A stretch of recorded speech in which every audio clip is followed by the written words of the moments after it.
Have you ever wondered why markets suddenly implode? Like in 2008, or during sharp Bitcoin crashes, or even the recent US stock slides?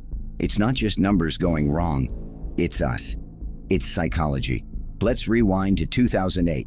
The housing bubble was built on leverage, greed, and belief that prices would always rise. Everyone was buying. No one asked, what if? And when the cracks appeared, defaults, collapsing banks, fear spread like wildfire. People sold in panic, institutions collapsed.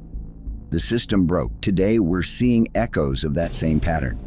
Stocks tumble, Bitcoin falls, headlines scream uncertainty. Why? Because when enough people believe something is unstable, they act. And that action fuels more instability. Here are the psychological engines behind the crash. Greed to fear switch. Investors ride the wave upward, driven by FOMO, fear of missing out. But when the momentum flips, fear accelerates the collapse. Herd behavior. We don't like being alone. When we see others sell, that triggers a cascade. We copy, hoping we'll escape before the fall. Loss aversion. The pain of losing is stronger than the joy of gaining.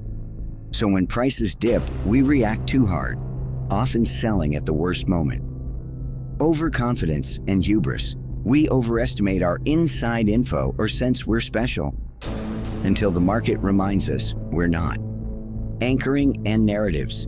We cling to past prices, to the idea that this must come back. We build stories, Bitcoin will rise forever, that blind us to risk. The worst moments, when fundamentals and psychology collide. When a small trigger, tariff news, policy shift, panic tweet, becomes the spark in a powder keg. Here's the thing, the market doesn't just reflect reality, it reflects belief. When enough people believe things are risky, they act as though they are. And then it becomes self-fulfilling. That's the power of collective mindsets. So what can you do when the storm hits? Anchor to your longer view, not the screaming headlines. Build rules, not emotions, into your decisions. Know your psychological triggers. When do you panic?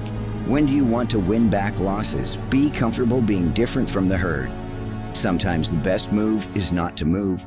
The next crash will feel chaotic, but the difference between those who survive and those who don't, it's not about luck. It's about your mindset.